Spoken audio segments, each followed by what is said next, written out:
اعوذ باللہ من الشیطان الرجیم بسم اللہ الرحمن الرحیم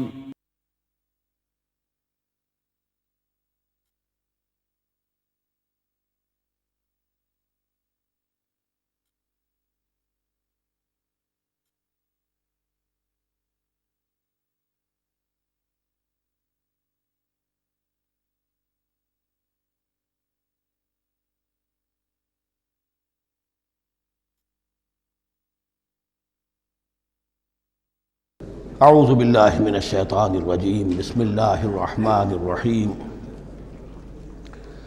الطلاق مرتان فامساک بمعروف او تسریح باحسان صدق اللہ العظیم۔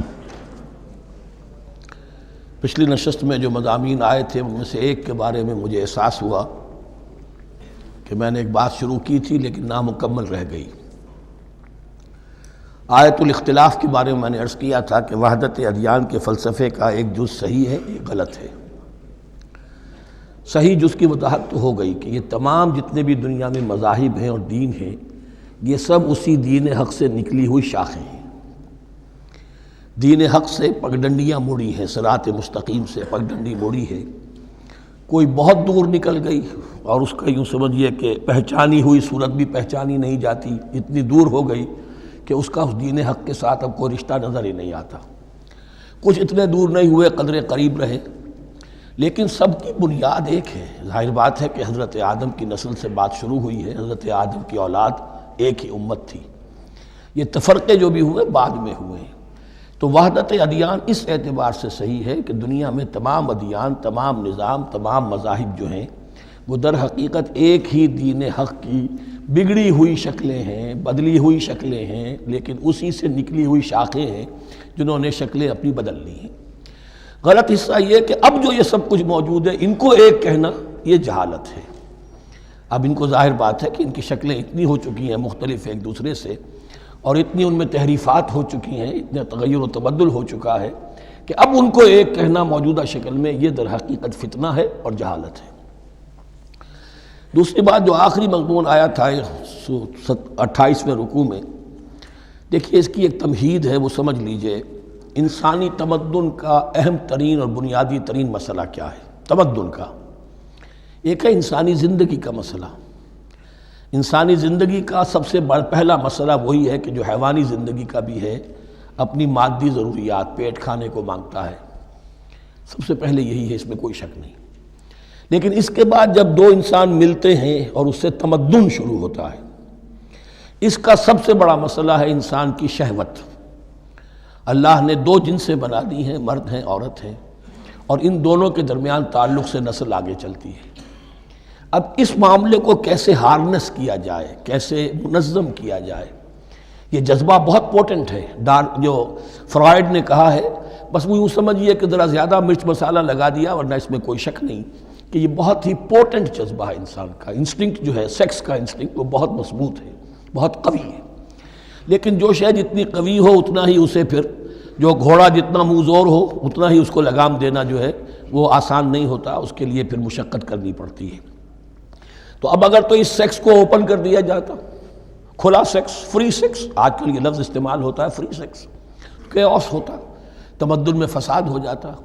اس کے لیے شادی کا معاملہ کہ ایک عورت کا ایک مرد کے ساتھ رشتہ رہے، سب کو معلوم ہو کہ یہ اس کی بیوی ہے، یہ اس کا شوہر ہے، تاکہ اس طریقے سے نسب کا معاملہ بھی چلے اور ایک خاندانی ادارہ وجود میں آئے۔ ورنہ تو خاندانی ادارہ بس کیسے وجود میں آئے گا؟ فری سیکس میں تو خاندانی ادارہ وجود میں آ ہی نہیں سکتا۔ تو شادی کا، نکاح کا یہ رشتہ جو ہے یہ اللہ تعالیٰ نے اختیار کیا اور یہ انسانوں کو سکھایا۔ اب اس میں مرد اور عورت کیا بالکل برابر ہیں؟ اس سے بڑی حماقت کوئی نہیں، اس لیے کہ کسی بھی ادارے کے دو برابر کے سربراہ نہیں ہو سکتے۔ اتنی موٹی بات ہے کہ اگر آپ کسی ایک محکمے کے دو ڈائریکٹر بنا دیں، بات غلط ہو جائے گی، خراب ہو جائے گی۔ ایک ڈائریکٹر، مینیجنگ ڈائریکٹر، دوسرے 10 ڈائریکٹر بنا دیجیے آپ، لیکن اوپر ایک ہوگا، جنرل مینیجر ایک ہوگا، ڈپٹی مینیجر 10 رکھ دیجیے۔ ہر ادارے میں اگر نظم قائم کرنا ہے تو ایک اوپر ٹاپ پر ہونا چاہیے۔ لہذا جب ایک مرد اور ایک عورت، مرد اور عورت انسان ہونے کے ناطے بالکل برابر ہیں، ایک ہی باپ کے نطفے سے بیٹا بھی ہے بیٹی بھی ہے، ایک ہی ماں کے رحم میں بھائی نے بھی پرورش پائی ہے اور بہن نے بھی، اس اعتبار سے وہ برابر ہیں، شرف انسانیت میں، نوع انسانی کی حیثیت سے، human dignity and honour they share both equally, absolutely equally. لیکن جب ایک مرد اور ایک عورت مل کر خاندان کے بنیاد رکھتے ہیں تو اب یہ برابر نہیں رہے۔ جیسے انسان سب برابر ہیں لیکن چپڑاسی اور افسر برابر نہیں ہے، اس کے کچھ اور اختیارات ہیں، اس کے کچھ اور اختیارات ہیں، اس کے کچھ اور فرائض ہیں، اس کے کچھ اور فرائض ہیں۔ اس طریقے سے اس رشتے کے معاملے میں، اور یہ بھی نوٹ کر لیجئے کہ یہی وجہ اس قدر تفصیل کے ساتھ سب سے پہلے احکام قرآن میں دیے جا رہے ہیں اسی آئلی قوانین کے متعلق۔ لیکن تمدن کی جڑ بنیاد یہ ہے، یہاں سے خاندان بنتا ہے، اور خاندانوں کے اجتماع کا نام معاشرہ ہے۔ خاندان کا نظام، اب ہمارا پاکستانی جو معاشرہ ہے، اگر ہماری 14 کروڑ تعداد ہے اس وقت، 7 افراد ایک خاندان کے اگر آپ شمار کر لیں تو آپ سمجھیے اتنے خاندان ہماری دنیا میں اس وقت موجود ہیں، 2 کروڑ خاندان ہیں، ان خاندانوں پر مشتمل ہے۔ خاندان کا ادارہ مستحکم ہوگا، معاشرہ مستحکم ہو جائے گا۔ خاندان کے ادارے میں صلاح ہوگی، فلاح ہوگی، معاشرے میں صلاح و فلاح آئے گی۔ وہاں فتور ہوگا، فساد ہوگا، بے چینی ہوگی، ظلم ہوگا، ناانصافی ہوگی، وہاں کنفلکٹس ہوں گے، میاں اور بیوی میں جو ہے جھگڑے ہو رہے ہوں گے تو اولاد کی تو جو ہے پھر وہاں تربیت صحیح نہیں ہو سکتی، ان کی تربیت میں منفی چیزیں شامل ہو جائیں گی۔ تو یہ ساری چیزیں جس کی وجہ سے بڑی تفصیل سے قرآن مجید میں احکام دیے گئے ہیں آئلی قوانین، ان میں جہاں تک یہ معاملات ہے، طلاق کا معاملہ ہے، اس میں برابر نہیں ہے۔ شادی کرنے میں عورت کو بھی حق ہے، وہ شادی سے انکار کر دے، جبر نہیں کیا جا سکتا۔ ایک مرتبہ وہ نکاح میں آ گئی ہے تو اب شوہر کا پلڑا بھاری ہے، شوہر اسے طلاق دے سکتا ہے، اگر ظلم کے ساتھ دے گا اللہ کے ہاں جواب دہی کرے گا اور پکڑ ہو جائے گی، لیکن اختیار ہے۔ وہ خود طلاق نہیں دے سکتی، البتہ طلاق حاصل کر سکتی ہے، خلا جسے ہم کہتے ہیں، وہ عدالت کے ذریعے سے، بڑوں کے ذریعے سے، رشتہ داروں کے ذریعے سے خلا کرے، لیکن طلاق دینے کا حق اس کو برابر نہیں ہے مرد کی طرح۔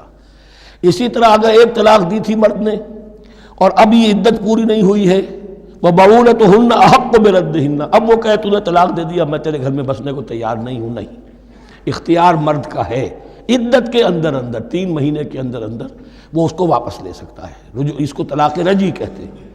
یہ تمام چیزیں ایسی ہیں کہ بہرحال خواتین کو اچھی نہیں لگتی، اور آج کی دنیا میں تو جو یہ مرد و عورت کی مساوات کا سلسلہ ہے، یہ شیطان کا سب سے بڑا فلسفہ اور معاشرے میں فساد اور گندگی پیدا کرنے کا اس کا سب سے بڑا ہتھیار ہے۔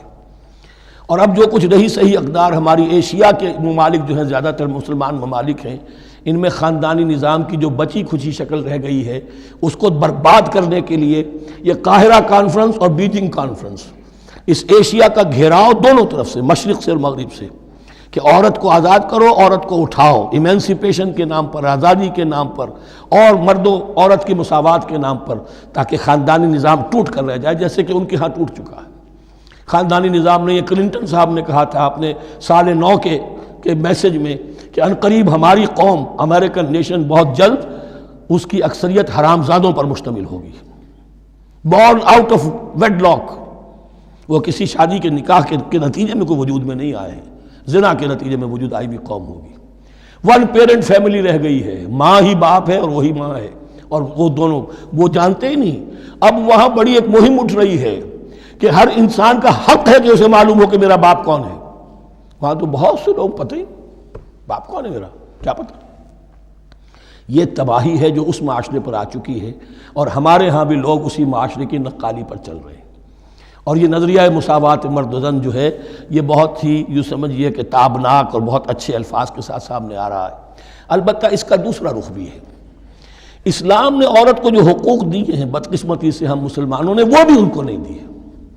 اس کی وجہ یہ ہے کہ ہمارے اوپر ہمارا ہانٹ کر رہا ہے ہمارا ہندوانہ پس منظر۔ ہندوؤں کے معاشرے میں عورت کی کوئی حیثیت نہیں، نہ اس کی وراثت کا حق ہے، نہ وہ بیوہ ہو جائے تو جینے کا حق تھا اس کو، وہ تو پھر ستی ہو جانا چاہیے اس کو، اس کے لیے تو زندگی کا حق بھی نہیں ہے، وراثت تو بہت دور کی بات رہی، کوئی پراپرٹی کا کوئی سوال نہیں، کسی طرح کی کوئی حیثیت نہیں، کوئی لیگل اینٹیٹی نہیں۔ لیکن ہم مسلمان تو ہو گئے، ہمارے آباء و اجداد، تربیت ہوئی نہیں، لہذا ہمارے اوپر وہی تصورات ہیں، عورت کو جو ہے پاؤں کی جوتی کی طرح سمجھنا۔ یہ جو کچھ ہم کر رہے ہیں ان کے جائز حقوق بھی انہیں نہیں دیتے، اس کے نتیجے میں ہم جو مغرب کا ہم پر حملہ ہے اس کو مؤثر کرنے میں گویا ہم مدد دے رہے ہیں۔ اگر ہم اپنی خواتین کو وہ حقوق نہیں دیں گے، اگر ان کے لیے جو اللہ نے جو مقرر کیا ہے وہ انہیں نہیں دیا جائے گا، تو ظاہر بات ہے کہ رد عمل میں پھر جو یہ نعرے ہیں اور بڑے خوشنما جو دعوت اٹھتی ہے وہ لازماً انہیں کھینچ کر لے جائے گی۔ تو اس طرف بھی خیال رکھیے، اور ہمارے ہاں دیندار گھرانوں میں خاص طور پر یہ بات ہوتی ہے، اس کو سمجھنا چاہیے کہ عورتوں کے کیا حقوق ہیں، ان کی دلجوئی کتنی کرنی چاہیے۔ حضور نے کیا فرمایا ہے؟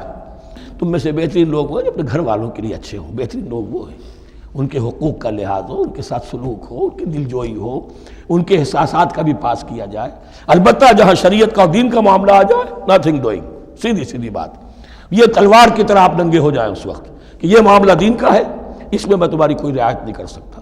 ہاں میرے معاملات کے اندر جو بھی تم چاہو میں نرمی کروں گا، یہ ہو سکتا ہے۔ بس اس کو ذہن میں رکھیے، یہ کڑوی گولی ہے۔ وَلَهُنَّ مِثْلُ الَّذِي عَلَيْهِنَّ بِالْمَعْرُوفِ وَلِلرِّجَالِ عَلَيْهِنَّ دَرَجَةٌ۔ اب درمیان کے الفاظ کو تو جدید جو ہمارے ہیں دانشور وہ لے لیتے ہیں، اوپر کا نہیں دیکھتے کہ بَعُولَتُهُنَّ أَحَقُّ بِرَدِّهِنَّ، برابری کہاں رہی؟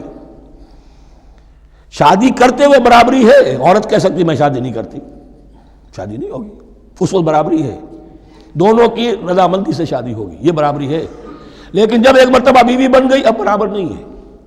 اب یہ فلسفہ جا کر پوری طرح بیان ہوگا سورہ نساء میں، اور رجال قوامون علی النساء، یہ بات پھر وہاں آئے گی۔ اس کی تمہید ہے یہ کہ یہ کڑوی گولی ذرا خواتین کے حلق سے اترنی شروع ہو جائے۔ وَبَعُولَتُهُنَّ أَحَقُّ بِرَدِّهِنَّ، اور اسی طریقے سے وَلِلرِّجَالِ عَلَيْهِنَّ دَرَجَةٌ۔ البتہ اللہ نے جو ذمہ داریاں عورت کے حوالے کی ہیں، جس طرح کے اس کے فرائض ہیں ویسے ہی اس کے حقوق بھی ہیں، یہ ہے جو بات کہی جا رہی، لَهُنَّ مِثْلُ الَّذِي عَلَيْهِنَّ بِالْمَعْرُوفِ۔ اور یہ دنیا کا وہ اصول ہے کہ responsibilities and privileges they go together۔ کہیں آپ کا اگر ذمہ داری زیادہ تو حقوق اور اختیارات بھی زیادہ ہوں گے۔ ذمہ داری بہت ڈال دی، حقوق و اختیارات اتنے ہیں نہیں، آپ ذمہ داری ادا نہیں کر سکتے۔ جہاں ذمہ داری کم ہوگی وہاں حقوق و اختیارات بھی کم ہوں گے، یہ دونوں چیزیں پروپورشنیٹ چلتی ہیں۔ اب چلیے آگے، مجھے اندیشہ ہے کہ میں نے خاصا وقت اس میں لگا دیا۔ الطلاق مرتان، طلاق 2 مرتبہ ہے، یعنی ایک شوہر کو 2 مرتبہ طلاق دے کر اور رجوع کر لینے کا حق ہے۔ ایک دفعہ طلاق دی اور عدت کے اندر رجوع کر لیا، ٹھیک ہے، پھر طلاق دی اور عدت کے اندر رجوع کر لیا، ٹھیک ہے، تیسری مرتبہ طلاق دی، اب رجوع نہیں کر سکتا۔ الطلاق مرتان، 2 مرتبہ ہو سکتا ہے۔ فَإِمْسَاكٌ بِمَعْرُوفٍ أَوْ تَسْرِيحٌ بِإِحْسَانٍ، اب اس کے بعد فیصلہ کرو، یا تو روکو اس کو اپنے گھر میں تو وہ بھی نیکی کے ساتھ، بھلائی کے ساتھ، تنگ کرنے کے لیے نہیں، پریشان کرنے کے لیے نہیں، اور تسریح بِإِحْسَان، یا رخصت کر دینا ہے اچھے بھلے طریقے سے، بھلے مانسوں کی طرح خوبصورتی کے ساتھ، روکو تو بھلائی کے لیے، اور اگر رخصت کرنا ہے تو خوبصورت انداز میں۔ وَلَا يَحِلُّ لَكُمْ أَن تَأْخُذُوا مِمَّا آتَيْتُمُوهُنَّ شَيْئًا، اور تمہارے لیے ہرگز جائز نہیں ہے کہ جو کچھ تم نے انہیں دیا تھا اس میں سے کچھ بھی واپس لو، جو بھی تم نے انہیں مہر دیا تھا اس میں سے کچھ واپس نہیں لے سکتے جب تم طلاق دے رہے ہو۔ ہاں اگر عورت طلاق مانگے تو اسے اپنے مہر میں سے کچھ چھوڑنا پڑے گا، یہ دوسری بات ہے، لیکن جب بر طلاق دے رہا ہے تو پھر وہ نہیں روک اس کو اس میں سے جو بھی کچھ دیا ہو، یہاں تک کہ آیا ہے کہ اگرچہ تم نے ان کو احداہن قنطارا، سونے کے ڈھیر دیے ہوں، ان میں سے بھی کچھ نہیں لے سکتے واپس۔ وَلَا يَحِلُّ لَكُمْ أَن تَأْخُذُوا مِمَّا آتَيْتُمُوهُنَّ شَيْئًا إِلَّا أَن يَخَافَا أَن لَا يُقِيمَا حُدُودَ اللَّهِ، البتہ اگر وہ دونوں یہ سمجھیں کہ ہم حدود اللہ کو قائم نہیں رکھ سکیں گے۔ مراد کیا ہے کہ فیملی لائف کے ضمن میں جو اللہ نے احکام دیے ہیں، جو آداب ہیں، جو ان کے مقاصد ہیں، وہ ہمارے مابین اتنی موافقت مزاجی نہیں ہے کہ ہم ساتھ چل سکیں۔ ایک عورت اگر یہ محسوس کرتی ہے فَإِنْ خِفْتُمْ أَلَّا يُقِيمَا حُدُودَ اللَّهِ فَلَا جُنَاحَ عَلَيْهِمَا فِي مَا افْتَدَتْ بِهِ، پھر اگر اس کا یہ خیال ہے کہ یہ نہیں رکھ سکیں گے تو پھر کوئی حرج نہیں ہے ان دونوں پر کہ جو کچھ دے دلا کر عورت فدیے میں اپنے آپ کو چھڑا لے، یعنی کہہ کہ ٹھیک ہے تم نے مجھے 10 لاکھ مہر دیا تھا، میں 5 لاکھ تمہیں واپس کرتی ہوں، یا تم نے 10 لاکھ کا میرا مہر رکھا تھا، میں کھلا مانگ رہی ہوں، میں صرف 5 لاکھ کا تم سے تقاضا کرتی ہوں، اسے اپنے مہر میں سے کچھ چھوڑنا ہوگا، یہ فدیہ ہے۔ تلک حدود اللہ فلا تعتدوها، یہ اللہ کے حدود ہیں، ان سے تجاوز مت کرو۔ دیکھیے روزے وغیرہ کے ضمن میں فلا تقربوها، اور یہاں فلا تعتدوها، اس لیے کہ یہاں بڑے دھڑلے سے آدمی جو ہیں وہ ان حدود کو پامال کر جاتے ہیں، قانون یہی رہ جاتا ہے، روح اس کی ختم ہو جاتی ہے۔ وَمَن يَتَعَدَّ حُدُودَ اللَّهِ فَأُولَٰئِكَ هُمُ الظَّالِمُونَ، اور جو اللہ کے حدود سے تجاوز کرتے ہیں وہی ظالم لوگ ہیں۔ فَإِن طَلَّقَهَا، اب اگر تیسری مرتبہ طلاق دے دی، الطلاق مرتان تو ہو چکا نا، اس کے بارے میں سارے احکام آ گئے، لیکن اب اگر دے دی مراد ہے تیسری مرتبہ، فَإِن طَلَّقَهَا فَلَا تَحِلُّ لَهُ مِن بَعْدِ حَتَّى تَنكِحَ زَوْجًا غَيْرَهُ، تو اب وہ اس کے لیے جائز نہیں ہوگی جب تک کہ وہ عورت کسی اور شوہر سے شادی نہ کرے۔ اس کو حلالہ کہتے ہیں، لیکن یہ حلالہ کروانا یا کرنا اور کسی کے ساتھ یہ معاہدہ کرنا تم شادی کر لو پھر طلاق دے دینا، اس پر لعنت فرمائی ہے، حضور نے لعنت فرمائی ہے۔ اور ہمارے ہاں علم میں آتی ہے، یہ بات سننے میں آتی ہے کہ بہت سے علماء نے اس کو دھندا بنا رکھا ہے۔ حلالہ مولوی مشہور ہیں مختلف شہروں کے اندر۔ فَإِن طَلَّقَهَا فَلَا تَحِلُّ لَهُ مِن بَعْدُ حَتَّى تَنكِحَ زَوْجًا غَيْرَهُ فَإِن طَلَّقَهَا، پھر اگر وہ بھی دوسری شادی کی دوسری جگہ پر، اس عورت نے اس شوہر سے بھی نہیں بنی، اس نے بھی طلاق دے دی، فَلَا جُنَاحَ عَلَيْهِمَا أَن يَتَرَاجَعَا، تو اب کوئی گناہ نہیں ہوگا ان دونوں پر کہ وہ رجوع کر لیں، پہلے سابق شوہر سے شادی کر لیں۔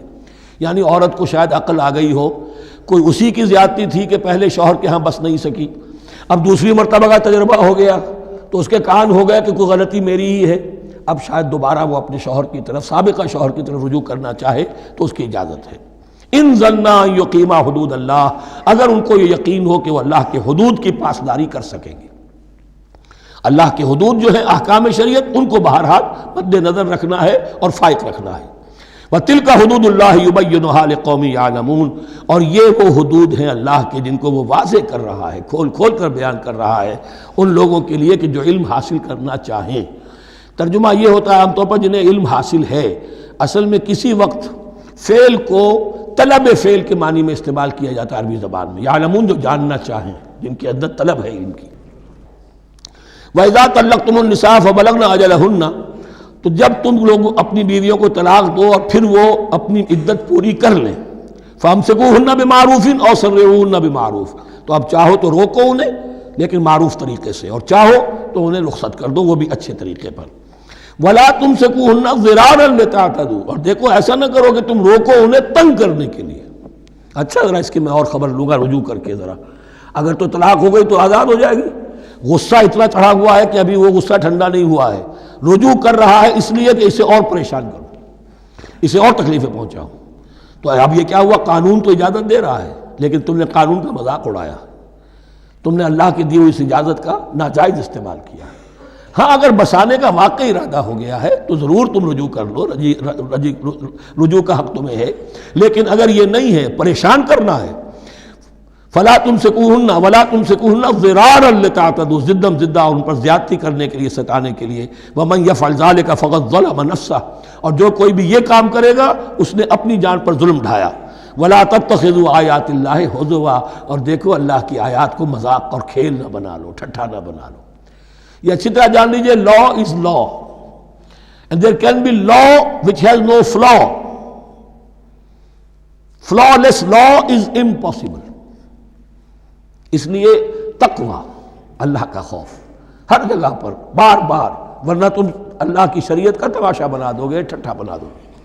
وَلَا تَتَّخِذُوا آیَاتِ اللَّهِ هُزُوًا وَاذْكُرُوا نِعْمَتَ اللَّهِ عَلَيْكُمْ، اور یاد کرو، ذکر کرو، شعور کرو اللہ کے انعامات کا جو تم پر ہوئے ہیں۔ وَمَا أَنزَلَ عَلَيْكُم مِّنَ الْكِتَابِ وَالْحِكْمَةِ، اور جو اس نے نازل فرما دی ہے تم پر اپنی کتاب، اپنی شریعت اور حکمت، یعظکم بہ، اس کے ذریعے سے تمہیں نصیحت کر رہا ہے، سیدھا راستہ بتا رہا ہے۔ واتقوا اللہ، اللہ کا تقوی اختیار کرو۔ واعلموا ان اللہ بکل شیء علیم، اور جان لو کہ اللہ تعالیٰ کو ہر چیز کا حقیقی علم حاصل ہے۔ وَإِذَا طَلَّقْتُمُ النِّسَاءَ فَبَلَغْنَ أَجَلَهُنَّ فَلَا تَعْضُلُوهُنَّ أَن يَنكِحْنَ أَزْوَاجَهُنَّ إِذَا تَرَاضَوْا بَيْنَهُم بِالْمَعْرُوفِ، اور جب تم اپنی عورتوں کو طلاق دے دو پھر وہ اپنی عدت پوری کر لیں، تو مت آڑے آؤ اس میں کہ وہ عورتیں پھر نکاح کر لیں اپنے سابق ازواج سے، اذا تراضوا بینہم بالمعروف، جبکہ وہ آپس میں رضامند ہو جائیں بھلے طریقے پر۔ یعنی اگر طلاق مغلظ نہیں ہے، دیکھیے ایک طلاق ہوتی ہے بائن، پہلی طلاق، دوسری طلاق، یہ جب تک عدت ختم نہیں ہوئی طلاق رجعی کہلاتی ہے، اس کے دوران شوہر کو رجوع کرنے کا حق ہے۔ عدت پوری ہو گئی، اب یہ بائن ہو گئی، اب شوہر اور بیوی کا جو رشتہ ہے ٹوٹ گیا۔ اب اگر نکاح ہوگا تو دوبارہ ہوگا، اس میں عورت کی مرضی کو دخل ہے، عدت کے اندر عورت کی مرضی کو دخل نہیں ہے، لیکن عدت کے بعد اب عورت کو اختیار ہے، اب تو نکاح ثانی ہوگا، سوائے طلاق مغلظ کے۔ تیسری طلاق اگر ہو گئی ہے تو پھر جب تک اس کا نکاح کسی اور سے نہ ہو جائے، وہ بھی طلاق دے دے، تو ان کے درمیان نکاح نہیں ہو سکتا۔ گویا کہ یہ دو طلاقوں کے بعد اگر پھر یہ لوگ جبکہ طلاق بائن ہو چکی ہو، وہی عورت وہی مرد پھر نکاح کرنا چاہیں تو اب تم آڑے مت آؤ۔ ہوتا کیا ہے، عورت کے بھائی ہیں، اب انہیں غصہ چڑھا ہوا، اس بدماش نے یہ کچھ کیا تھا، اس نے تمہیں ایسے ایسے ستایا تھا، اس نے یہ کیا تھا، اب تمہیں ہم شادی نہیں کرنے دیں گے اس کے ساتھ۔ نہیں، یہ کام تمہارا نہیں ہے۔ اگر وہ اذا تراضوا بینہم، اگر وہ باہم راضی ہو جائیں تو تم اب ان کے آڑے مت آؤ، بالمعروف۔ ذالک یوعظ بہ من کان منکم یؤمن باللہ والیوم الآخر، یہ وہ چیزیں ہیں جن کی نصیحت کی جا رہی ہے تم میں سے ان کو جو واقعتاً ایمان رکھتے ہو اللہ پر اور یوم آخر پر۔ ان کے اندر ایمان ہی نہیں ہے، ان کے لیے یہ سارا جو ہے بھینس کے آگے بین بجائے جاؤ کیا حاصل ہے، وہ تو پھر اس کو کوئی فائدہ نہیں پہنچے گا۔ ذالک یوعظ بہ من کان منکم یؤمن باللہ والیوم الآخر ذالکم ازکی لکم واطہر، یہ طریقے جو ہیں تمہارے لیے زیادہ پاک ہیں، زیادہ عمدہ ہیں۔ واللہ یعلم وانتم لا تعلمون، اللہ جانتا ہے تم نہیں جانتے۔ اپنی عقل کو مقدم نہ رکھو، یہ اللہ کا علم ہے، اسی نے عورت کو بنایا، اسی نے مرد کو بنایا، اسے مرد بھی عزیز ہے، عورت بھی عزیز ہے۔ الخلق عیال اللہ، حضور نے فرمایا تمام مخلوق اللہ کے کنبے کے مانند ہے۔ اللہ کو تو اپنا ہر انسان مرد ہو یا عورت ہو محبوب ہے، پسندیدہ ہے، اس کی تخلیق ہے، اس کا شاہکار ہے، لیکن یہ کہ وہ جانتا ہے کہ عورت کے کیا حقوق ہونے چاہیے، مرد کے کیا ہونے چاہیے۔ لہذا واللہ یعلم وانتم لا تعلمون والوالدات یرضعن اولادہن حولین کاملین، اور والداؤں کے لیے، ماؤں کے لیے ضروری ہے کہ وہ اپنی اولاد کو 2 سال دودھ پلائیں پورا۔ اور یہ خاص طور پر یہاں تذکرہ ہو رہا ہے جب طلاق کا مسئلہ ہو۔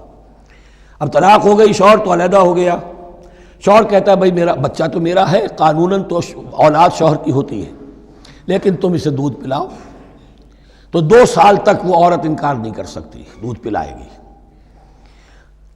لمن اراد ان یتم الرضاعہ، جو شخص چاہے کہ یہ رضاعت پوری کروائے اپنی سابقہ مطلقہ بیوی سے۔ وعلی المولود لہ رزقہن وکسوتہن بالمعروف، لیکن اس عرصے کے لیے جس کی وہ اولاد ہے یعنی شوہر جو سابق ہے، اس کے ذمے ہے اس کا رزق اور اس کا لباس، جسے ہم نان نفقہ کہتے ہیں۔ 2 سال اگر اس نے دودھ پلانا ہے اس ماں نے، مطلقہ ماں نے اپنے طلاق دینے والے شوہر کے بیٹے کو یا بیٹی کو، تو اب اس عرصے کے دوران اس کا نان نفقہ اس کے ذمے ہے، باپ کے ذمے ہے، بالمعروف، بڑے طریقے سے۔ یعنی یہ کہ ایسا نہ ہو کہ ہے تو کروڑ پتی لیکن اب وہ اس کو بیوی کو مطلقہ کو وہ دینا چاہے نان نفقہ اپنی خادماؤں کی طرح کا، نہیں، وہ ہونا چاہیے معروف طریقے پر۔ لا تکلف نفس الا وسعها، کسی پر ذمہ داری نہیں ڈالی جاتی مگر اس کی وسعت کے مطابق۔ لا تضار والدۃ بولدہا، نہ تو تکلیف پہنچائی جائے والدہ کو اپنے بچے کی وجہ سے، ولا مولود لہ بولدہ، نہ جس کا وہ اولاد ہے، جس کا وہ بیٹا یا بیٹی ہے یعنی باپ، نہ اس کو تکلیف پہنچائی جائے۔ کوئی لا ضرر ولا ضرار، حضور کی حدیث ہے، دونوں کے ساتھ منصفانہ سلوک کیا جائے۔ وعلی الوارث مثل ذلک، اب فرض کیجئے وہ شخص جو تھا طلاق دینے والا وہ تو مر گیا، تو وارث کے ذمے، اس کا جو وارث ہے اس کے ذمے نان نفقہ رہے گا، اس کے اپنے مرحوم والد کی اگر اولاد اس کی کسی مطلقہ بیوی کے پاس ہے 2 سال تک دودھ پلانے کے لیے۔ فَإِنْ أَرَادَا فِصَالًا، اب یہ بھی ہو سکتا ہے کہ وہ دونوں جو ہیں کہے کہ سب میں تو دودھ نہیں پلاتی، یا یہ کہ وہ شوہر چاہے ان تراض منہما، دونوں راضی ہو جائیں کہ میں دودھ نہیں پلواتی، آپ دودھ چھڑوا دیجئے، وتشاور، آپس میں رضامندی اور مشورے سے، فلا جناح علیہما، اس میں بھی کوئی حرج نہیں۔ اگر دودھ چھڑوانا چاہیں، وہ کسی اور سے دودھ پلوانا چاہتے ہیں، کوئی دایا رکھ لی ہے اس سے دودھ پلوانا چاہتا ہے، ٹھیک ہے، لیکن ہونا چاہیے جبر نہ ہو، ماں پر جبر نہ ہو۔ ان تراض منہما، دونوں کی رضامندی سے، وتشاور، اور مشورے سے، فلا جناح علیہما، تو پھر ان دونوں پر کوئی حرج نہیں ہے۔ وَإِنْ أَرَدْتُمْ أَن تَسْتَرْضِعُوا أَوْلَادَكُمْ فَلَا جُنَاحَ عَلَيْكُمْ، اگر تم چاہو کسی اور سے اب دودھ پلوانا، رضاعت کروانا، تو اس میں بھی کوئی حرج نہیں۔ فَلَا جُنَاحَ عَلَيْكُمْ إِذَا سَلَّمْتُمْ مَا آتَيْتُمْ بِالْمَعْرُوف، جبکہ ان کی ماں، اس کی ماں کو تم دے چکو جو کچھ کہ تم نے طے کیا تھا معروف اور بھلے طریقے پر۔ واتقوا اللہ، اور اللہ کا تقوی اختیار کرو۔ واعلموا ان اللہ بما تعملون بصیر، اور جان لو کہ جو کچھ تم کر رہے ہو اللہ اسے دیکھ رہا ہے۔ والذین یتوفون منکم ویذرون ازواجا، اور وہ کہ جو تم میں سے وفات پا جائیں اور وہ چھوڑ جائیں بیویاں، یتربصن بانفسہن، اب یہ عدت جو تھی ایک تھی طلاق کی عدت، وہ 3 ماہواریاں آ جانا، 3 مہینے اندازاً، اور ایک ہے جو فوت ہو گیا، اور بیوہ کی عدت کیا ہے۔ والذین یتوفون، جو تم میں سے وفات دے دیے جائیں، منکم تم میں سے، ویذرون ازواجا، پیچھے بیویاں چھوڑ گئے ہوں، یتربصن بانفسہن 4 اشہر وعشرا، وہ روکے رکھیں اپنے نفسوں کو 4 مہینے اور 10 دن، 4 مہینے 10 دن تک ایک جو بیوہ عورت ہے وہ کوئی اور نکاح نہیں کر سکتی، 4 مہینے 10 دن۔ فَإِذَا بَلَغْنَ أَجَلَهُنَّ، اور جب وہ اپنی اس مدت تک پہنچ جائیں، یعنی پوری ہو گئی مدت عدت کی، فَلَا جُنَاحَ عَلَيْكُمْ فِي مَا فَعَلْنَ فِي أَنفُسِهِنَّ، تو اب تم پر کوئی گناہ نہیں ہے اس معاملے میں جو وہ اپنے بارے میں کریں۔ اب وہ آزاد ہے، نکاح کر سکتی ہیں۔ اب تم روکنا چاہو، ہماری ناک کٹ جائے گی، یہ بیوہ بیٹھ نہیں سکی، اس سے رہا نہیں گیا، نہیں، غلط بات، تمہارا کوئی اختیار نہیں۔ لا جناح علیکم فیما فعلن فی انفسہن بالمعروف، کرے نیک طریقے سے، بھلے طریقے سے، شریعت کے مطابق، قواعد شریعت کے مطابق، تو تمہارا اختیار نہیں ہے کہ روکو۔ واللہ بما تعملون خبیر، اور جو کچھ تم کر رہے ہو اللہ اس سے باخبر ہے۔ ولا جناح علیکم فیما عرضتم بہ من خطبۃ النساء واکننتم فی انفسکم، اب یہ انہی بیواؤں کا ذکر ہو رہا ہے، تم پر کوئی حرج نہیں ہے کہ جو تم اشارے میں کوئی بات اور پیغام دینا چاہو کسی بیوہ کو، اشارے کنائے میں، لیکن یہ کہ اس میں عدت کے دوران نکاح تو نہیں ہو سکتا، اشارے کنائے میں یہ کچھ بات کہی جا سکتی ہے کہ مجھے دلچسپی ہے، شاید میں کوئی بھی طریقہ اختیار کیا جائے۔ او اکننتم فی انفسکم، یا اپنے دلوں میں چھپائے رکھو، تو اللہ کو کوئی اعتراض نہیں۔ اس میں یہ کہ ظاہر بات ہے کہ ایک آدمی علم اللہ انکم ستذکرونہن، اللہ کے علم میں ہے تمہیں ان کا خیال تو آئے گا ہی، آخر یہ عورت تھی، بیوہ ہو گئی ہے، اب میں اس سے شادی کر سکتا ہوں، آپ کو رغبت ہے اس کی طرف نکاح کی، تو اب کوئی آدمی سوچے میرے دل میں خیال آ رہا ہے بیوہ کے بارے میں، میں تو گناہ گار ہو گیا، میرا دل گناہ گار ہو گیا، نہیں، یہ قانون فطرت ہے۔ علم اللہ انکم ستذکرونہن، اللہ کے علم میں ہے ان کا خیال تو تمہیں آئے گا ہی۔ ولیکن لا تواعدوہن سرا، لیکن ایسا نہ کرو کہ ان سے معاہدہ کر لو خفیہ طے ہو جائے، بات پکی ہو جائے، سرا الا ان تقولوا قولا معروفا، سوائے اس کے کہ کوئی معروف بات کہہ دی جائے جس سے انہیں اشارہ مل جائے، بس۔ ولا تعزموا عقدۃ النکاح حتی یبلغ الکتاب اجلہ، اور مت باندھو گراہ نکاح کی جب تک کہ قانون شریعت اپنی مدت پوری نہ کر لے، یعنی عدت جب تک پوری نہ ہو جائے۔ اب یہاں دیکھیے حتی یبلغ الکتاب، کتاب سے مراد شریعت، قانون شریعت، کتاب سے مراد یہاں کیا ہے کہ جو بھی قانون آ چکا ہے کتاب کے اندر، 4 مہینے 10 دن کے بعد نکاح اس سے پہلے نہیں ہوگا۔ وَاعْلَمُوا أَنَّ اللَّهَ يَعْلَمُ مَا فِي أَنفُسِكُمْ فَاحْذَرُوهُ، اور جان لو کہ اللہ خوب جانتا ہے جو تمہارے دلوں میں ہے، پس اس سے ڈرو، اس کی پکڑ سے بچو۔ وَاعْلَمُوا أَنَّ اللَّهَ غَفُورٌ حَلِيمٌ، اور یہ بھی جان لو اللہ غفور بھی ہے، بخشنے والا بھی ہے، کوئی خطا ہو گئی ہے استغفار کرو، توبہ کرو، اللہ معاف فرمائے گا۔ اور حلیم ہے، وہ فوراً نہیں پکڑتا بلکہ ڈھیل دیتا ہے، مہلت دیتا ہے، اگر چاہو تو تم توبہ کر لو۔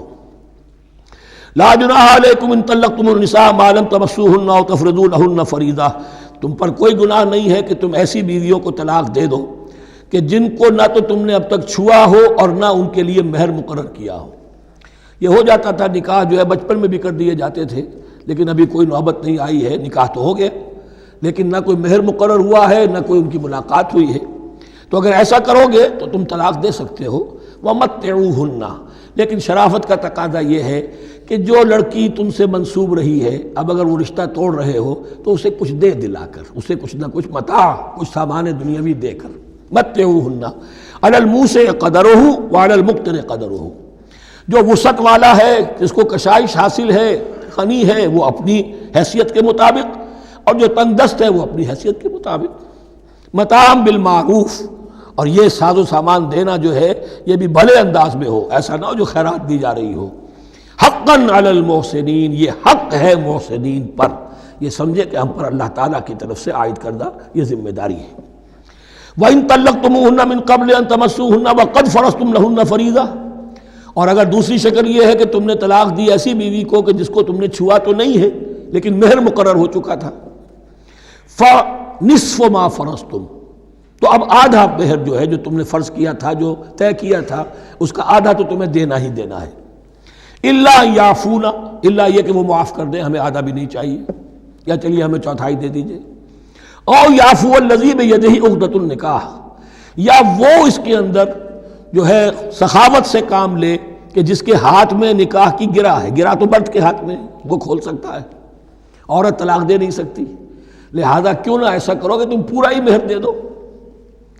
فرمایا وَأَن تَعْفُوا، اگر تم درگزر کرو اور زیادہ دو، اقرب للتقوی، یہ تقوی سے قریب تر ہے، وَلَا تَنْسَبُوا الْفَضْلَ بَيْنَكُمْ، اپنے مابین احسان کرنا مت بھولو، اور اپنے مابین جو فضیلت اللہ نے تمہیں دی ہے عورتوں پر اس کو مت بھولو۔ تمہارا پھر ایٹیچیوڈ بھی ایسا ہونا چاہیے کہ تم اپنے بڑے ہونے کے حساب سے ان کے ساتھ نرمی کرو، ان کو زیادہ دو، ان کو جتنا بھی مہر مقرر کیا تھا اس سے بھی زیادہ دے دلا کے رخصت کرو۔ قانون میں تو صرف مہر ہوگا، البتہ قانون یہی ہے کہ اگر انہیں چھوا نہیں ہے، مقاربت نہیں ہوئی ہے، لیکن یہ کہ مہر مقرر ہو چکا تھا تو آدھا مہر تو لازماً دینا ہے۔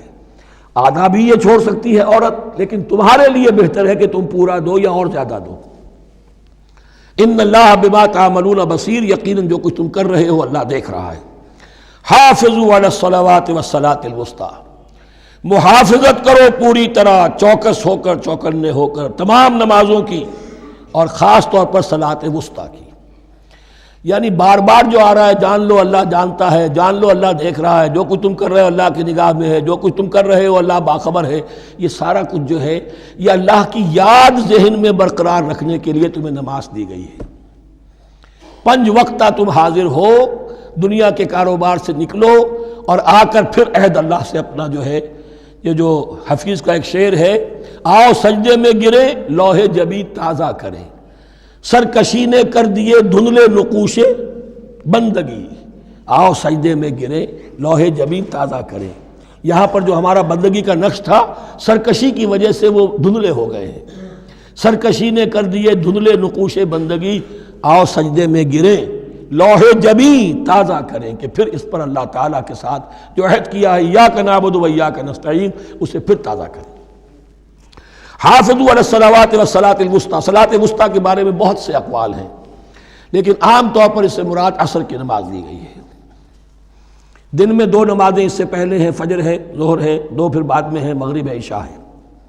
وقوموا للہ قانتین، اور کھڑے ہوا کرو اللہ کے سامنے پورے ادب کے ساتھ، یعنی ایک تو رکوع ہے جس میں جھکنا ہے، سجدہ ہے جھکنے کی انتہا ہے، قیام بھی قنوت کے ساتھ ہو، معلوم ہو کہ ایک بندہ اپنے آقا کے سامنے کھڑا ہے، اس کے کھڑے ہونے کے انداز میں بھی معلوم ہو کہ تواضع ہے، عجز ہے۔ فَإِنْ خِفْتُمْ فَرِجَالًا أَوْ رُكْبَانًا، اور اگر تم خوف کی حالت میں ہو تو چاہے پیادہ چلتے ہوئے، سفر کرتے ہوئے، دشمن پیچھا کر رہا ہے، آپ کہیں جا رہے ہیں تو چاہے اب رکیں گے نماز پڑھیں گے تو وہ تعاقب میں قریب آ جائے گا، تو رجالن چلتے ہوئے، یا کہیں جلدی جانا ہے اور وہاں پر ابھی فوری طور پر حملہ کرنا ہے تو اس میں یہ ہے کہ جنگ کی حالت میں یہ رعایتیں ہیں، چلتے ہوئے اور رکبانہ یا سوار ہونے کی حالت میں بھی نماز پڑھی جا سکتی ہے۔ فَإِذَا أَمِنْتُمْ، لیکن پھر جب امن میں ہو جاؤ، فَاذْكُرُوا اللَّهَ كَمَا عَلَّمَكُمْ، پھر اللہ کو یاد کرو جیسے کہ تمہیں اس نے سکھایا ہے۔ کس نے سکھایا ہے؟ محمد الرسول اللہ نے۔ صلو کما رأیتمونی اصلی، نماز پڑھو جیسے کہ تم مجھے دیکھتے ہو میں نماز پڑھتا ہوں۔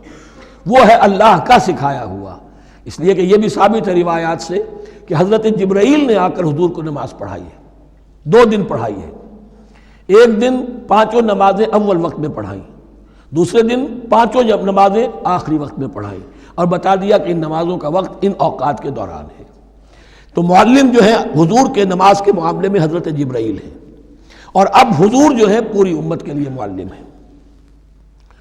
فَإِذَا أَمِنْتُمْ فَاذْكُرُوا اللَّهَ كَمَا عَلَّمَكُمْ مَا لَمْ تَكُونُوا تَعْلَمُونَ، جو کہ تم نہیں جانتے تھے اللہ نے تمہیں سکھایا ہے۔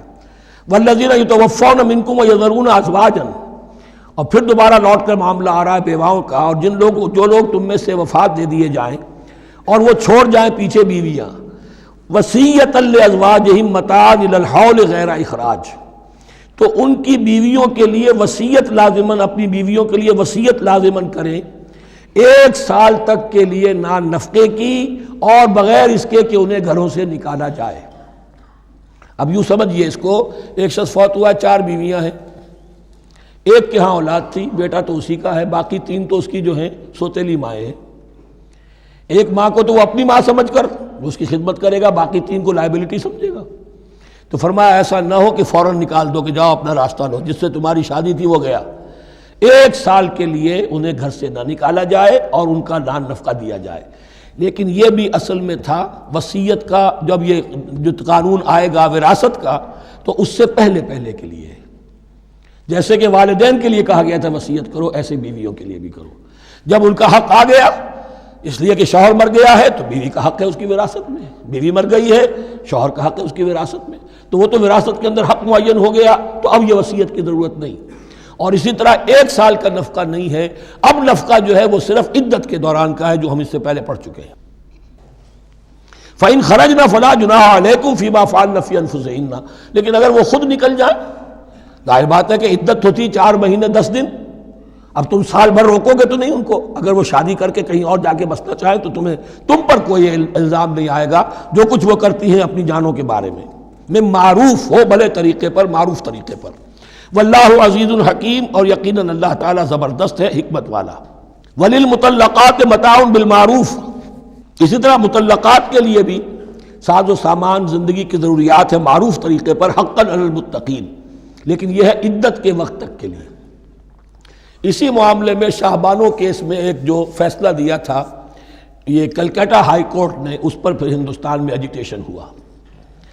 اس نے یہ فیصلہ دیا تھا کہ کوئی مسلمان اپنی بیوی کو طلاق دے دے تو اب وہ بیوی اگر تو دوسری شادی کر لے تب تو بات دوسری ہے، ورنہ جب تک زندہ رہے گی اس طلاق دینے والے پر اس کا نان نفقہ جو ہے رہے گا پوری زندگی تک۔ اس پر مسلمانوں نے کہا، بھارت کے مسلمانوں نے، یہ ہماری شریعت میں دخل اندازی ہے، شریعت نے صرف عدت تک کا حق رکھا ہے مطلقہ کے لیے، تم ساری زندگی کہاں سے لا رہے ہو۔ پھر وہ فساد ہوا، پھر بہت سے لوگوں نے جانیں دیں، پھر جو ہے ایجیٹیشن ہوا، لیکن پھر راجیو گاندھی کو گھٹنے ٹیکنے پڑے، اور پھر قانون بنا دیا گیا بھارت میں کہ کوئی عدالت ہندوستان کی including supreme court of India مسلمانوں کے آئلی قوانین میں دخل نہیں دے سکتی۔ میں سلام کیا کرتا ہوں مسلمانان بھارت کو، مسلمانوں نے وہاں پر یہ بات بھی نہیں ہونے دی کہ جب قرآن شریعت کا حکم جو ہے وہ یہ ہے کہ مطلقہ کو عدت تک کے لیے نان نفقہ ہے تو ساری زندگی کا کوئی معاملہ نہیں۔ کذالک یبین اللہ لکم آیاتہ لعلکم تعقلون، اسی طرح اللہ تعالیٰ تمہارے لیے اپنی آیات کو واضح کر رہا ہے تاکہ تم عقل سے کام لو اور سمجھو۔ اب جو 2 رکوع اگلے آ رہے ہیں یہ بڑے اہم ہیں اس اعتبار سے کہ یہ تاریخ بنی اسرائیل کا غزوہ بدر ہے جس کا تذکرہ ہوگا۔ میں ایک بات آپ کو بنی اسرائیل کی تاریخ کی بتا چکا ہوں کہ جب حضرت موسیٰ کے انتقال کے بعد یوشع ابن نون کی سرکردگی میں انہوں نے جہاد کیا، قتال کیا تو فلسطین فتح ہو گیا، لیکن انہوں نے چھوٹی چھوٹی حکومتیں 12 بنا لی اور آپس میں لڑتے بھی رہے۔ لیکن 300 برس کے بعد پھر صورتحال پیدا ہوئی، وہ واقعہ ہوگا جو اب سامنے آ رہا ہے کہ جب ان کے اوپر دنیا تنگ ہو گئی، آس پاس کے جو کافر اور مشرک لوگ تھے انہوں نے انہیں دبا لیا، بہت سوں کو ان کے گھروں سے، ان کے ملکوں سے نکال دیا، تو پھر تنگ آ کر انہوں نے کہا اس وقت کے نبی سے کہ ہمارے لیے کوئی بادشاہ بنا دیجئے، سپہ سالار بنا دیجئے، اب ہم اللہ کی راہ میں جنگ کریں گے۔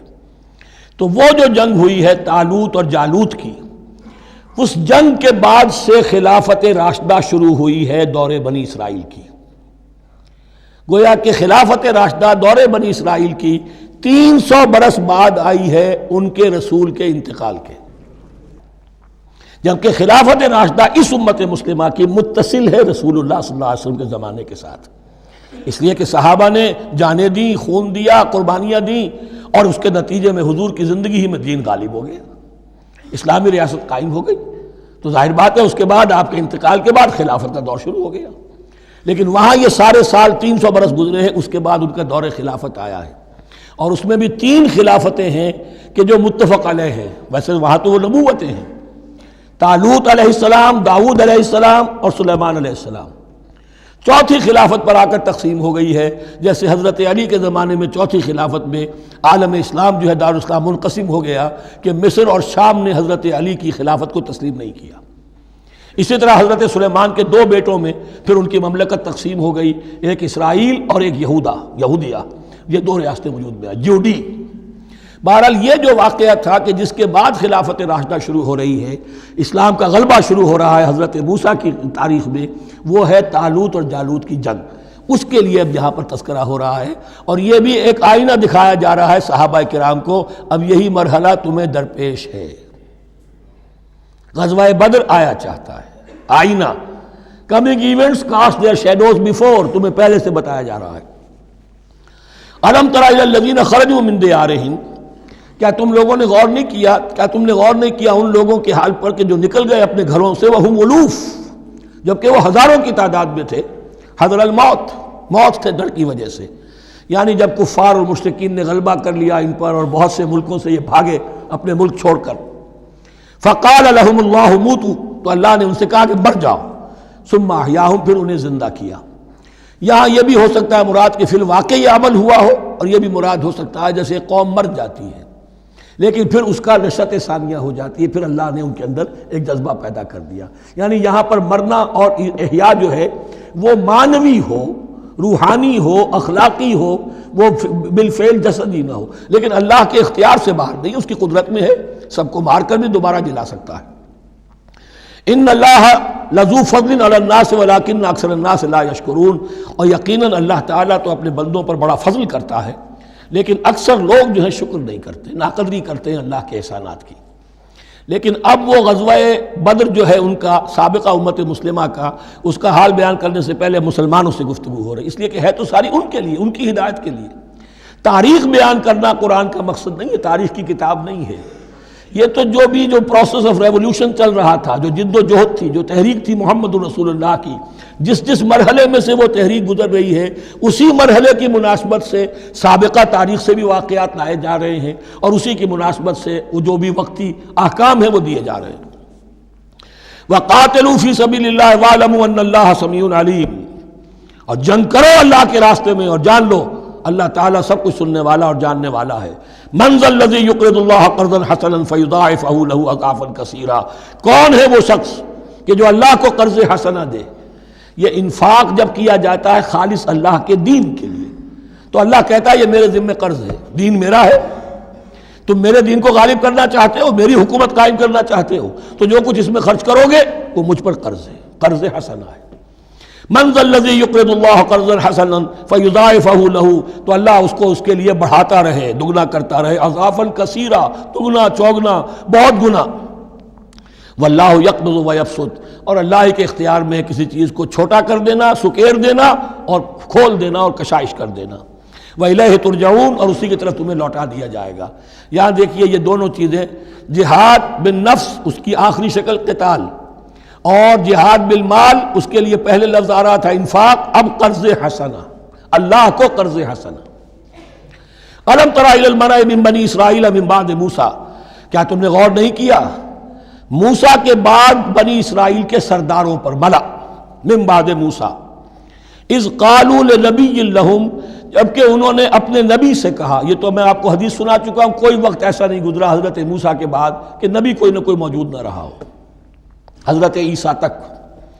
اس زمانے کے جو نبی تھے ان سے انہوں نے کہا لَهُمْ مُبَعْثْ لَنَا مَلِكًا نُقَاتِلْ فِي سَبِيلِ اللَّهِ، اب ہمارے لیے کوئی بادشاہ مقرر کر دیجئے تاکہ ہم اللہ کی راہ میں قتال کریں، جنگ کریں۔ یہاں بادشاہ سے مراد ہے جو سپہ سالار ہو، نبی ہے تو ظاہر بات ہے کہ نبی کا رتبہ تو بلند رہے گا، لیکن نبی کے تابع ہو کر کوئی شخص کہ جو جنگ کی سپہ سالاری کر سکے اس کو نامزد کر دیجئے۔ قال هل عصیتم ان کتب علیکم القتال الا تقاتلوا، جو نبی تھے یہ سیموئیل نبی تھے، سموئیل، یہ آپ اولڈ ٹیسٹمنٹ میں پڑھیں گے، سیموئیل نبی۔ انہوں نے کہا کہ اس کا بھی اندیشہ ہے کہ جب جنگ فرض کر دی جائے اللہ تقاتلوا، پھر تم جنگ نہ کرو، یعنی ابھی تو بڑے تمہارے دعوے ہیں، بہادری دکھا رہے ہو، بڑا جوش و خروش ہے، کہیں ایسا تو نہیں ہوگا کہ ادھر سے میں اللہ تعالیٰ سے اجازت بھی لوں جنگ کی اور تمہارے لیے کوئی سپہ سالار یا بادشاہ بھی بنا دوں اور پھر تم جنگ سے کرنی کترا جاؤ۔ قالوا وما لنا الا نقاتل فی سبیل اللہ، ان کا کیسے ممکن ہے کہ ہم اللہ کی راہ میں قتال نہ کریں؟ وقد اخرجنا من دیارنا وابنائنا، جبکہ ہمیں نکال دیا گیا ہے ہمارے گھروں سے اور ملکوں سے اور اپنے بیٹوں سے، یعنی ان کی اولاد کو تو انہوں نے غلام بنا لیا، ان کی عورتوں کو بانیہ بنایا، اب یہ تو نکلے ہوئے ہیں اپنے ملکوں سے خوف سے بھاگے ہوئے۔ فلما كتب علیہم القتال، تو جب ان پر وہ جنگ فرض کر دی گئی، تولوا الا قلیلا منہم، تو پیٹھ پھیر گئے سب کے سب سوائے کچھ لوگوں کے۔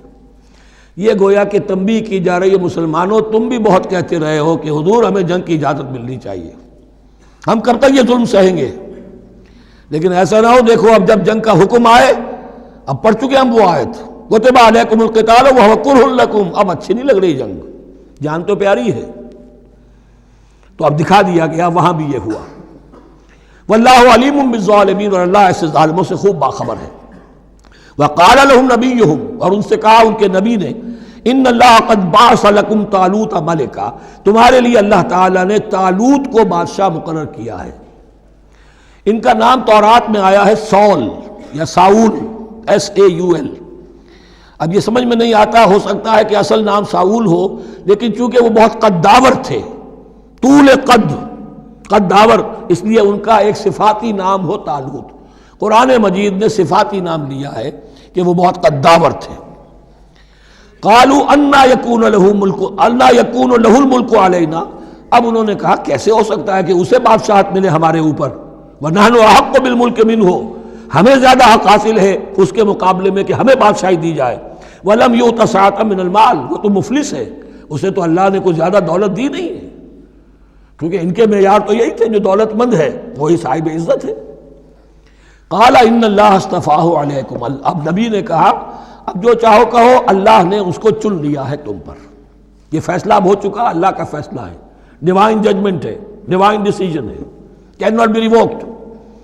وزادہ بسطۃ فی العلم والجسم، اور اسے کشادگی عطا کی ہے علم اور جسم دونوں چیزوں میں، قداور ہے، طاقتور ہے، اور اسی طریقے سے علم اور فہم دیا ہے۔ تم دولت دیکھتے ہو، اللہ نے چنا ہے ان دو چیزوں کی بنا پر، جسمانی طاقت، جسمانی قوت، اس دور میں ظاہر بات ہے اس کی بہت ضرورت تھی، اور دوسرے یہ کہ اسے علم دیا ہے، فہم دیا ہے، سمجھ دی ہے، دانش دی ہے۔ واللہ یؤتی ملکہ من یشاء، اور اللہ تعالیٰ جس کو چاہتا ہے اپنی بادشاہت دے دیتا ہے۔ واللہ واسع علیم، اللہ بہت سمائی والا ہے، واسع، اس کی وسعت جو ہے وہ اتھا ہے، اور علیم، اور سب کچھ واسع علیم، جاننے والا ہے، یعنی وہ جس کو جو کچھ دیتا ہے بربنائے علم دیتا ہے، کون اس کا مستحق ہے۔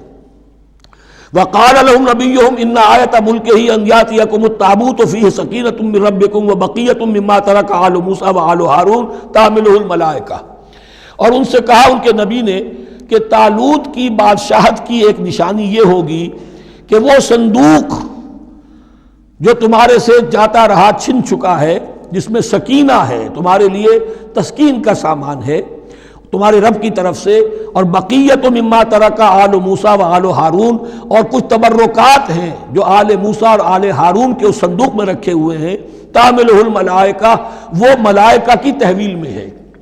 اب ان کی بادشاہی کی علامت کے طور پر وہ صندوق تمہارے پاس واپس آ جائے گا۔ اصل میں یہ تابوت سکینہ جو ہے یہ ان کا ایک بڑا لکڑی کا صندوق ہے، اب بھی ہے، ان کا دعویٰ ہے کہ موجود ہے، اور مسجد اقصیٰ کے نیچے جو سرنگ ہے اس میں موجود ہے۔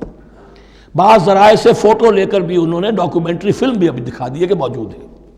نبوکدنضر نے جب گرایا تھا 586 قبل مسیح میں، جو حضرت سلیمان کا بنایا ہوا ہیکل تھا، اس کے تہخانے میں وہ رہتا تھا، اور وہیں پر جو ربائی تھے وہاں موجود تھے، ربانیین، تو جب گرایا گیا ہے اس کو ہیکل کو تو اسی میں وہ دب گئے ہیں، لیکن وہ چاروں طرف سے جو بھی تہخانہ تھا بند ہو گیا ہوگا، اور وہاں پر ان کی لاشیں بھی ہیں اور تابوت سکینہ بھی ہے۔ لیکن ہوا یہ تھا کہ جب ان کے پڑوسی ملکوں نے انہیں شکستیں دی تو وہ تابوت سکینہ بھی چھین کر لے گئے۔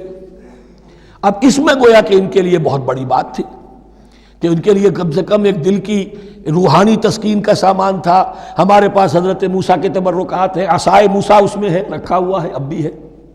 اسی طریقے سے اس میں وہ جو جن تختیوں پر تورات لکھی ہوئی دی گئی تھی حضرت موسیٰ کو، وہ موجود ہے، ان کے کہنے کے مطابق اب بھی ہے۔ تو اس طریقے سے ان کے لیے تسکین ہوتی تھی، جیسے کہ مسلمان کو خانہ کعبہ کو دیکھ کر تسکین ہوتی ہے، تو فرمایا اس میں تمہارے لیے سکینت بھی ہے اور تمہارے آل موسیٰ اور آل ہارون کے تبرکات بھی ہیں۔ تحملہ الملائکہ، اس وقت وہ ملائکہ کی تحویل میں ہوا یہ کہ جہاں وہ تابوت لے گئے ان کے دشمن، وہاں پلیگ آ گئی۔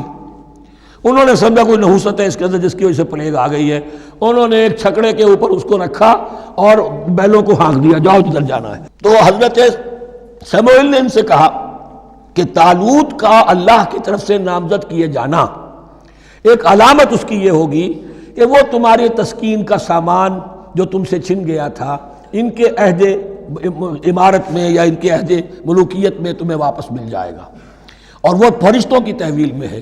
تو ایک روز وہ چھکڑا جو ہے وہ لیے ہوئے وہ تابوت ان کے ہاں پہنچ گیا۔ ان فی ذلک لآیۃ لکم ان کنتم مؤمنین، یقیناً اس میں تمہارے لیے نشانی ہے اگر تم ماننے والے ہو۔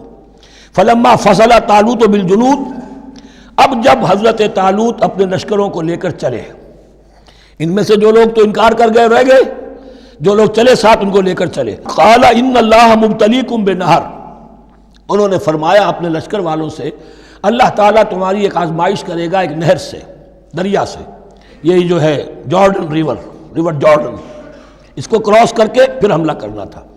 فمن شرب منہ فلیس منی، جو اس میں سے پیٹ بھر کر پانی پیے گا وہ مجھ میں سے نہیں ہے۔ ومن لم یطعمہ فإنہ منی، جو اس میں سے پانی نہیں پیے گا وہ میرا ساتھی ہے۔ الا من اغترف غرفۃ بیدہ، سوائے اس کے کہ کوئی صرف اپنے چلو سے اور وہ کچھ وہ ایک گھونٹ لے لے۔ یہ اصل میں ہر کمانڈر کے لیے ضروری ہوتا ہے کہ کسی بھی بڑی جنگ سے پہلے اپنے ساتھیوں کا مورال دیکھے، ڈسپلن کی حالت دیکھے۔ تو جیسے حضور نے بھی غزوہ بدر سے قبل مشاورت کی تھی کہ مسلمانوں ایک لشکر آ رہا ہے جنوب سے کیل کانٹے سے لیس، اور ایک قافلہ آ رہا ہے شمال سے، اور اللہ نے ان دو میں سے ایک کا وعدہ کیا تمہیں ضرور ملے گا، بتاؤ کدھر چلیں۔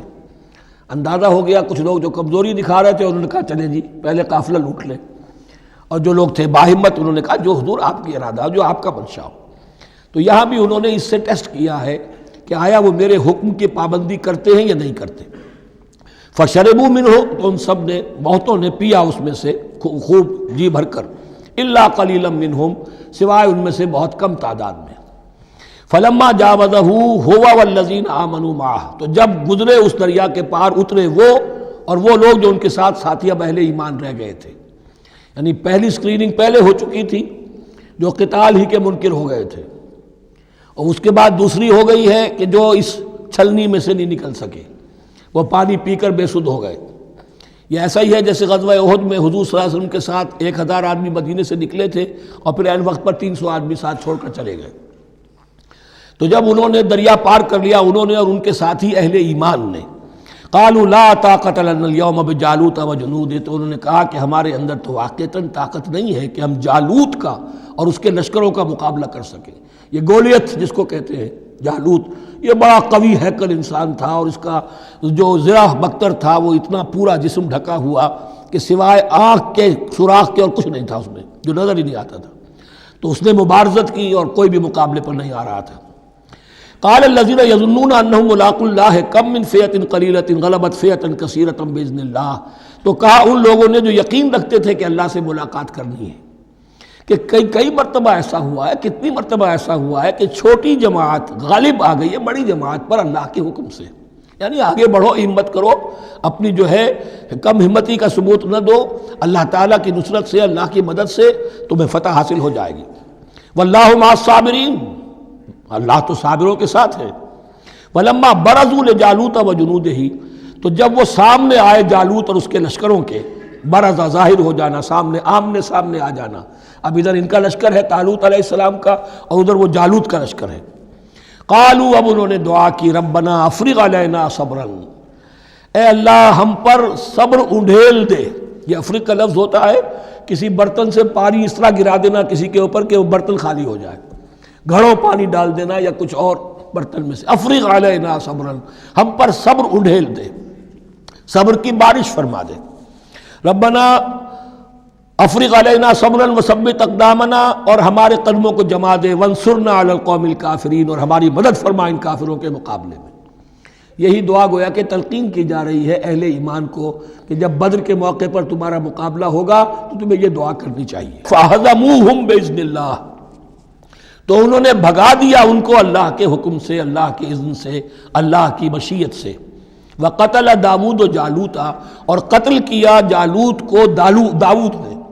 یہ داود جو ہے تورات سے معلوم ہوتا گڈریے تھے، جنگلوں میں رہتے تھے اپنی بھیڑیں بکریاں لے کر، اور ان کے پاس ایک گوپیا ہوتا تھا، اس گوپیے کے اندر پتھر رکھ کر اس کو گھما کر وہ مارتے تھے، لیکن نشانہ اتنا صحیح تھا کہ اس سے وہ کہتے تھے کہ میں شیروں کے جبڑے توڑ دیتا ہوں۔ جب کبھی شیر آتے ہیں میرے بھیڑوں بکریوں کے گلوں پر حملے کے لیے، تو جب وہ آ گئے اتفاق سے، جب لشکر آمنے سامنے تھے، ادھر جالوت للکار رہا ہے آئے کوئی میرے مقابلے میں، ادھر سب کے سب سہمے کھڑے ہیں، کوئی آگے نہیں نکل رہا، تو حضرت طالوت آئے، یہ حضرت داود آ گئے اتفاقاً، کہا معلوم ہوا کیا سچویشن ہے، یہ ہے کہ اچھا ٹھیک ہے، میں اس غیر مختون کا میں معاملہ کرتا ہوں، اس لیے کہ یہ ان کے یہاں سب سے بڑی گالی تھی۔ حضرت ابراہیم کی ملت میں ہے ختنہ، اور یہ جو کفار اور مشرک تھے ان کے ہاں ختنہ نہیں تھی، تو نامختون ہونا ان کے ہاں یہ سب سے بڑی گالی تھی۔ اس نامختون کا پھر جو ہے میں اس کو کیفر کردار تک پہنچاؤں گا، میرے پاس یہ گوپیا ہے، اب میں تو شیروں کے جبڑے توڑ دیا کرتا ہوں۔ انہوں نے پھر وہ پتھر رکھ کر اور گھمایا ہے، اور سیدھا وہ آنکھ کے سوراخ سے اس کے بھیجے کے اندر اتر گیا، اور اس طریقے سے قتل داود و جالوتا، داود نے جالوت کو قتل کیا، اور اللہ تعالیٰ نے پھر ان کو جو براتب عطا کیے، وَآتَاهُ اللَّهُ الْمُلْكَ وَالْحِكْمَةَ وَعَلَّمَهُ مِمَّا يَشَاءُ۔ ایک تو یہ کہ طالوت علیہ السلام نے اپنی بیٹی کا نکاح ان سے کر دیا، داماد ہو گئے، اور پھر انہی کو وارث بنایا، یہ بادشاہ ہوئے۔ اللہ نے ان کو ہی ملک دیا، حکومت دی، بادشاہت دی، اور حکمت بھی دی، نبوت بھی دی، یہ دونوں اعتبارات سے ان کو اللہ تعالیٰ نے سرفراز فرمایا۔ وَعَلَّمَهُ مِمَّا يَشَاءُ، اور پھر اسے سکھایا جو کچھ کہ اللہ نے چاہا۔ وَلَوْلَا دَفْعُ اللَّهِ النَّاسَ بَعْضَهُمْ بِبَعْضٍ، اور اگر اس طریقے سے اللہ ایک گروہ کو دوسرے کے ذریعے سے دفع نہ کرتا رہے، زمین میں فساد ہوتا ہے تو اللہ تعالیٰ کو شکل ایسی پیدا کرتا ہے کہ کسی اور گروہ کو سامنے لا کر مفسدوں کا خاتمہ کرتا ہے۔ اگر ایسا نہ ہوتا، وَلَوْلَا دَفْعُ اللَّهِ النَّاسَ بَعْضَهُمْ بِبَعْضٍ لَفَسَدَتِ الْأَرْضُ، تو زمین میں فساد ہی فساد پھیل گیا ہوتا۔ اللہ تعالیٰ نے ان جنگوں کے ذریعے سے ہر بڑا فرعون جو آتا، ہر فرعون راموسا، اللہ تعالیٰ نے کوئی نہ کوئی اس کے لیے علاج تجویز کیا ہوا ہے۔ وَلَوْلَا دَفْعُ اللَّهِ النَّاسَ بَعْضَهُمْ بِبَعْضٍ لفسدت الارض ولکن اللہ ذو فضل علی العالمین، لیکن اللہ تعالیٰ تو تمام جہانوں پر بڑا فضل کرنے والا ہے۔ تلک آیات اللہ نتلوہا علیک بالحق، یہ اللہ کی آیات ہیں جو ہم پڑھ کر آپ کو سنا رہے ہیں حق کے ساتھ۔ یہ قول گویا کہ حضرت جبرائیل کی طرف منسوب ہوگا، یہ اللہ کی آیات ہیں اے مسلمانوں، اے محمد صلی اللہ علیہ وسلم، جو ہم آپ کو سنا رہے ہیں حق کے ساتھ۔ وَإِنَّكَ لَمِنَ الْمُرْسَلِينَ، اور یقیناً اے محمد صلی اللہ علیہ وسلم آپ رسولوں میں سے ہیں۔ تِلْكَ الرُّسُلُ فَضَّلْنَا بَعْضَهُمْ عَلَى بَعْضٍ، ایک بہت اہم قانون بیان ہو رہا ہے، ان رسولوں میں سے ہم نے بعض کو بعض پر فضیلت دی ہے۔ یہ میں پہلے بیان کر چکا ہوں کل، تفریق بین الرسل کفر ہے، تفضیل یہ قرآن سے ثابت ہے، کوئی افضل ہے اور کوئی مفضول ہے، کسی کو کسی اعتبار سے فضیلت ہے، کسی کو کسی اور اعتبار سے فضیلت، جزوی فضیلت ہے مختلف لوگوں کی ہو سکتی ہے، کلی فضیلت تمام انبیاء اور رسول پر محمد الرسول اللہ کو حاصل ہے۔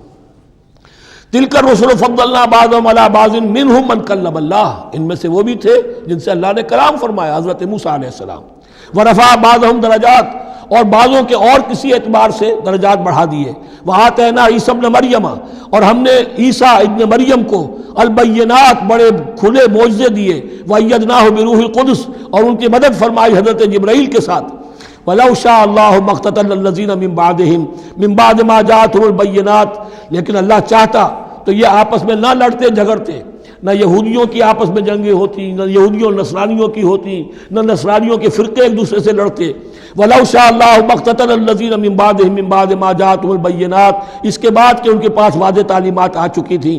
وَلَٰكِنِ اخْتَلَفُوا، لیکن انہوں نے اختلاف کیا۔ فَمِنْهُم مَّنْ آمَنَ وَمِنْهُم مَّنْ كَفَرَ، ان میں وہ بھی ہیں جو ایمان لے آئیں گے اور ان میں وہ بھی ہیں جو کفر پر اڑ گئے ہیں۔ وَلَوْ شَاءَ اللَّهُ مَا اقْتَتَلُوا، اگر اللہ چاہتا ان پر لازم کر دیتا، یعنی جبراً تکوینی طور پر، تو اختلاف نہ کرتے، جھگڑتے نہ۔ ولیکن اللہ یفعل ما یرید، لیکن اللہ تو کرتا ہے جو چاہتا ہے۔ اللہ نے جو دنیا کو اس حکمت پر بنایا ہے کہ یہ دنیا کی زندگی آزمائش ہے، آزمائش کے لیے آزادی دی ہے، تو جو شخص غلط راستے پر جانا چاہے اسے آزادی ہے، جو صحیح راستے پر آنا چاہے اسے آزادی ہے۔ بارک اللہ لی و لکم فی القرآن العظیم و نفعنی و ایاکم بالآیات و الذکر الحکیم۔